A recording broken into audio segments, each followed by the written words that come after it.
भागवत धर्म के माध्यम से भगवान ने पंचम पुरुषार्थ को प्राप्त करने का साधन और साध्य दोनों के स्वयं भगवान श्री कृष्ण श्री भागवत भगवान के रूप में श्रीमद् भागवत महापुराण के रूप में प्रकट हुए।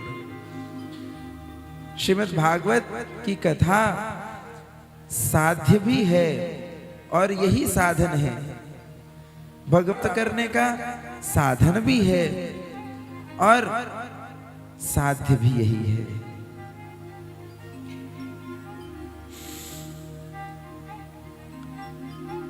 साध्य और साधन में जब भेद नहीं रहता, तब साध्य वस्तु को प्राप्त करने के बाद भी साधन को छोड़ा नहीं जा सकता। साधन क्या है?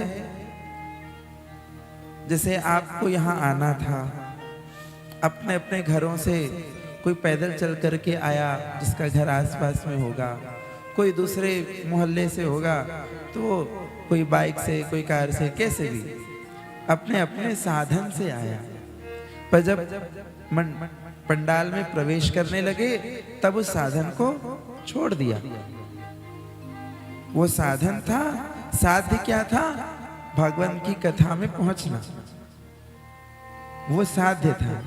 और उसका साधन बना कोई भी वाहन हो, किसी ने भी छोड़ा हो या हमारे चरण खुद ही हमको लेकर के आए हो, वो साधन बने।